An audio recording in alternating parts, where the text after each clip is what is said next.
That's my tone button. It sends a beep to his collar, which is right next to his ear.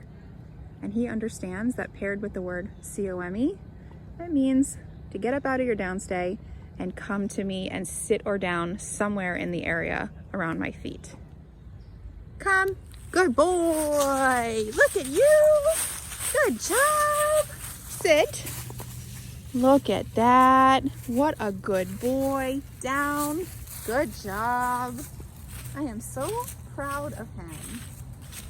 We came here to do these downstays and recall, and he's just been on point. This is unbelievable for his impulse control. It is so good for a dog like him to be able to call your dog to you when you need them, have them stay and walk away when you need that too. Unbelievable. I'm so proud of him. He's come so far. Come. Good boy. Look at you. Good job. Yes. Sit. Wow. Good boy. So happy. Come. Good job. Look at that turn. Sit. Very nice. Break. Good boy. Trigger. Heel. Watch him lock in. Good boy.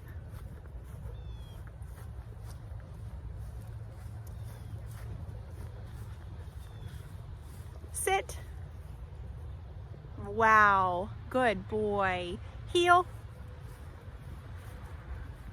Guys, I'm in a wooded area. It's very pretty out right now with the fall leaves. And I'm with Trigger. And as you probably know, if you've been following Trigger's story, is that this guy came in just completely out of control. All over the place, 100 miles an hour, barking, whining, couldn't be still, completely out of control at home. You name it, he had it. Pulled like crazy on the walks, jumped on people, barked at other dogs, couldn't have his nails done, anxious in the house, exploded at the doorbell, just everything that you can think of, he probably has it going on.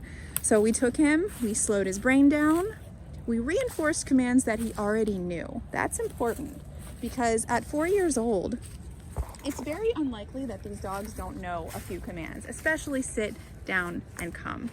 Place, probably not. Heel, probably not. Okay, but most of the time, these dogs understand when you're telling them to come to them. They understand when you're telling them to lay down, and they understand when you're telling them to sit. They just don't listen.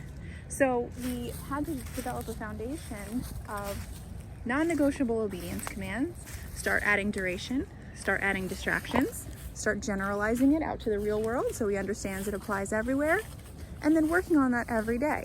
For anxious dogs like Trigger is a very anxious dog. And when you strip away all that movement and all that barking and all that whining and the jumping and the pulling, you're left with a dog who literally doesn't know what to do with himself. He doesn't know how to relax. And so we teach him how to relax by asking him to perform these duration commands. And as he does this, he learns, wow, all I have to do is lay here and be calm. And day by day, the more you practice this, you see him be calmer and calmer and calmer, okay? So I brought him out here because we've done this a ton inside the house. We've done it a ton in the immediate area outside the house. And so I thought a wooded area would be a nice transition to start bringing this out into the real world. Of course, we're gonna bring it out to shopping centers, Home Depot, downtown areas. But I cannot stress enough the importance of a solid downstay. And I just wanted to show you guys. We're also gonna be doing some off-leash healing, some recall, and of course on-leash healing home. He's doing really well. It's important that I don't rush this and don't do quick drills like down, come, sit, heel, because the duration part is what is so important to him. And we finally have a nice double down. For him, that is the game changer.